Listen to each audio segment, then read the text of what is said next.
मैं आपसे बात कर रही थी कि D9 में और नवमशा में कैसे चीजें ऐसे डिफरेंट जो वर्गों के चार्ट है ना, जिनके बारे में हम कार्य का अलग होता है, प्रोफेशन का चार्ट कहते हैं, फॉर्चून मिस फॉर्चून के चार्ट है। इसको अगर मैं बताने लग जाऊं तो ये कभी एंड नहीं होगा। आप चाहिए इसे बुक्स को रीड कीजिए, बहुत सारी बुक्स हैं। ओके, गाइडेंस लीजिए, बहुत सारे एस्ट्रोलॉजर से कोई भी एक एस्ट्रोलॉजर जो सच में जो बहुत रिसर्च और डीप में गया होगा, वो कभी भी सिर्फ एक चंद्र राशि के ऊपर या लोग लगन के ऊपर आपका भाग्य डिसाइड नहीं करेगा।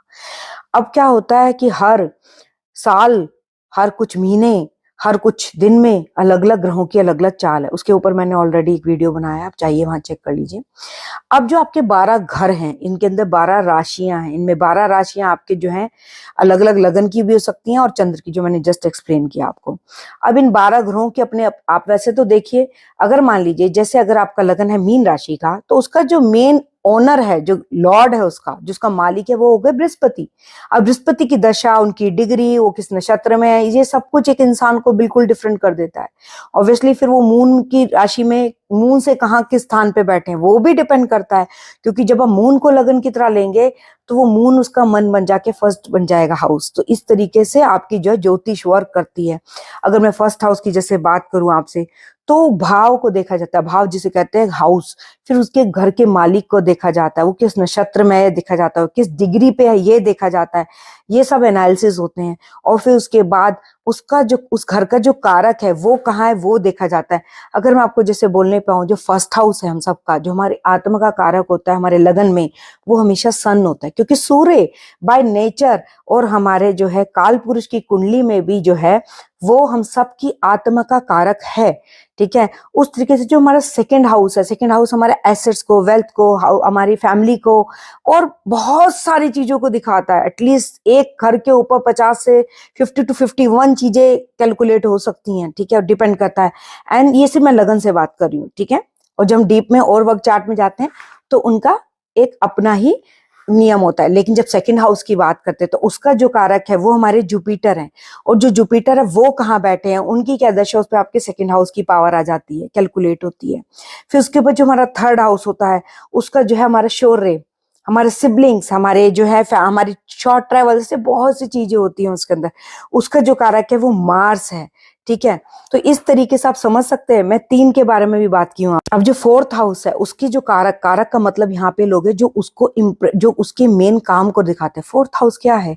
फोर्थ हाउस आपकी ममा है, आपका घर का अपना होम है जहाँ पैदा हुए हैं, आपका मदरलैंड है, साथ में आपका जो है मन की शांति है, तो उसको मून और वीनस प्रेजेंट करते हैं। इस तरीके से मैं अगर फिफ्थ हाउस पे आती हूँ तो देखिए क्या है। अब होते हैं सिक्स्थ हाउस की बात। जब सिक्स्थ हाउस की बात होती है तो हमारे रोग ऋण शत्रु के अलावा बहुत कुछ प्रेजेंट करता है। ये रोग ऋण शत्रु से सिर्फ एक बहुत बेस कहा गया है। ठीक है, अब इसका जो कारक है वो 2 हैं, मार्स एंड सैटर्न, दोनों पावरफुल ग्रह जिनको लोग क्रूर ग्रह वगैरह बताते हैं। जब आप रोग ऋण शत्रु के कारक अगर सौम्य ग्रह हो जाएं, और वो ना, मार्स कौन है? मार्स एक सेनापति है, मार्स एक वॉरियर है। तो रोग ऋण शत्रु से लड़ने के लिए कारक एक वॉरियर ही चाहिए और एक सैटर्न चाहिए। सैटर्न कौन है? शनि कौन है? He is a justice maker, जो कर्मा का रिजल्ट देते हैं। जब आप अपने रोग ऋण शत्रु से लड़ रहे हैं तो आप उसका, उस एनर्जी का जो यूज है किस तरीके से करना है, वो सैटर्न डिसाइड करता है। और ये सब आपके जो बर्थ चार्ट लगना में जब आता है, और जो मून से इसका डिस्टेंस आता है, मून से जब जिस भाव में जाता है, नवमशा में जिस भाव में जाता है, आपके वर्ग चार्ट में डिफरेंट में जिस भाव में जाता है, वो सब आपके पिछले जन्म के पुण्य और कर्माओं का हिसाब है। यही है हमारे बर्थ चार्ट, और उसका असर हमारे ऊपर रहता है। लेकिन वो कैसे चलता है, कब हम कैसे बिहेवियर करेंगे, हमारे कर्मों पे बहुत डिपेंड करता है। और दूसरी बात, हमारी भौतिकवादी कितनी इच्छाएं हैं, उनको हम बैलेंस कर रहे हैं, अपने लिए खाली इस्तेमाल कर रहे हैं कहाँ। तो ये तो है सिक्स्थ हाउस की बात। अब मैं चलूंगी सेवंथ हाउस पे। सेवंथ हाउस जिसको हम अपने पार्टनर का नॉर्मली हाउस कहते हैं लाइफ पार्टनर। लेकिन क्या ये लाइफ पार्टनर का खाली हाउस है? नहीं, ये बिजनेस पार्टनर का भी है, और इसके और बहुत सारे इसके वो हैं। इसका लेकिन कौन है? ये लग्जरीज में भी देखा जाता है। इसको वीनस इसका कारक है, यानी कि शुक्र। शुक्र को लोग से शुक्र जो है प्लानेट से जोड़ते हैं, कोई भी शुक्राचार्य से कोई जोड़ देता है। लेकिन आपको पता है शुक्र की या शुक्राचार्य को जो बहन है वो लक्ष्मी देवा है, लक्ष्मी देवी है, गॉडेस ऑफ वेल्थ भी कहते हैं जो लोग डिफरेंट रिलीजन में जिन्हें। क्यों नहीं दिया गया ये?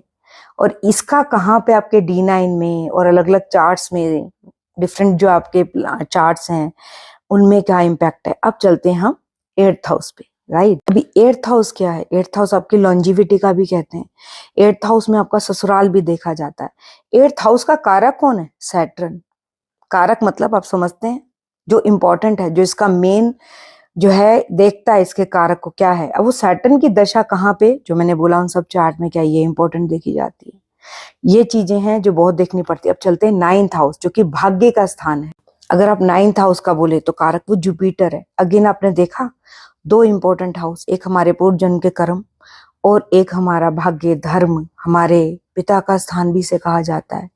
ठीक है, ये सब हमारे जुपिटर को ही क्यों मिला, देव गुरु बृहस्पति को क्यों मिला, किसी और को क्यों नहीं मिला? तो इसलिए जुपिटर की इंपॉर्टेंस बहुत बढ़ जाती है और उसके कार्य को समझना बहुत इंपॉर्टेंट हो जाता है, राइट। मैं 10th हाउस की बात कर रही थी। जो 10th हाउस है, जिसे हम अपना कर्म स्थान कहते हैं, जो हमारे विभिन्न प्रकार के कर्म को दिखाता है, किस प्रकार का बिजनेस हो सकता है, कैसे हम कर्म को करेंगे, वो भी ये प्रेजेंट करता है। इसके जो कारक हैं वो एक नहीं, दो नहीं, चार हैं। एक सूर्य है, एक चंद्र है। सूर्य आपकी आत्मा, आपके पिताजी को भी दर्शाती है। चंद्रमा आपके मन को और साथ में आपकी माँ को भी दिखाता है, रिप्रेजेंट करता है। और साथ में जुपिटर जो आपके गुरु को, आपके शिक्षा को, और जो भी आपको लोग गुरु बन के आपके लाइफ में आते हैं, एस्ट्रोलॉजी के भी, उन सबको दिखाता है। जुपिटर बहुत वास्ट है, ये धर्म को दिखाता है। धर्म से रिलीजन खाली नहीं है। धर्म का मतलब आपका अपना धर्म, मतलब जो कर्म आप कर रहे हो उसमें आप कैसे धर्म निभाए, वो है। और फिर आते हैं हमारे धर्माधिपति, जो धर्म का और जो न्याय करते हैं, न्यायापति शनि भगवान, सैटर्न भी इसके कारक है। तो एक 10th हाउस जिसे हम सोचते हैं बस एक 10th हाउस से तो एनालाइज करना है, इसके चार कारक हैं। और इन चार कारकों का तो हुआ सामने में किसके बैठे, हमारे सुख घर की, 4th हाउस के सुख का भाव। तो अगर ये बैलेंस नहीं हुआ तो सुख कहां से आएगा, क्योंकि ये 7th है 4th से, और 4th सुख का भाव है। ये तो छोटी सी कहानी मैंने अभी बताई है। अभी और चलते हैं। जो 11th हाउस है, जो हमारे इनकम का भाव कहा जाता है, जिसे हमारी सोशल कनेक्शंस का भाव कहते हैं, कि समाज में हमारे किस तरह के दोस्त हैं, लोग हैं, हमारी आय हम किस प्रकार से करेंगे, उन सब को लेकर उसका जो कारक है वो पता है आपको कौन है? जुपिटर। और जुपिटर अगर आप देखें जस्ट 5th के भी वो कारक हैं, जो कि पूर्व जन्म के पुण्य है। और हमारे बच्चे भी हमें प्रेजेंट करते हैं और भी बहुत कुछ प्रेजेंट करते हैं। एक घर सिर्फ दो चार चीजें प्रेजेंट नहीं करता है, एंडलेस प्रेजेंट करता है। उसका कहाँ पे, उस भाव का ओनर जो लॉर्ड है, जो उसका मालिक है, वो कहाँ बैठा है। जैसे अगर आप मेष राशि हुए तो आपका जो 11th हाउस का लॉर्ड शनि हो गए। अगर आप वृष हुए तब आपके 11th हाउस का लॉर्ड कौन होगा? सोचा आपने? इस तरीके से आप उल्टा जाएंगे तब आप देखते हैं वो इंपॉर्टेंट है, उसके सिग्निफिकेटर्स इंपॉर्टेंट, उसके डिस्पोजिटर इंपॉर्टेंट, लेकिन कारक बहुत इंपॉर्टेंट। और कारक की स्थिति क्या है आपके चार्ट में, लगन में कैसी है, मून में कैसी है, नवमशा में कैसी है, और वर्ग चार्ट में कैसी है। अभी तुम सिर्फ कारक बता रही कौन से। तो जुपिटर जो कि हमारे पूर्ण जन्म के भी कारक हो गए, इस जन्म से हम किस तरीके से आय करते हैं, हमारे कनेक्शंस का हम कैसे इस्तेमाल करते हैं, हमारे जीवन में जब कनेक्शन आते हैं सोशली तो हम उनको कैसे अपने लिए यूज करते हैं, सोसाइटी के लिए यूज करते हैं, वहां भी जुपिटर ही कारक है। ठीक है, तो जुपिटर कितने जगह पे कारक हो गए। अब आते हैं हमारे 12th हाउस। 12th हाउस मोक्ष का भाव कहा जाता है, सबसे ज्यादा लॉस का भी भाव कहा जाता है, और विदेश यात्रा का भी, या विदेश में सेटल होने का, विदेश से बेनिफिट होने का भी यही भाव है, इन्वेस्टमेंट का भी यही भाव है। और इसके कारक शनिदेव, जो कि स्टेट 6th हाउस के भी कारक है मंगल के साथ। सोचा कभी ऐसा क्यों?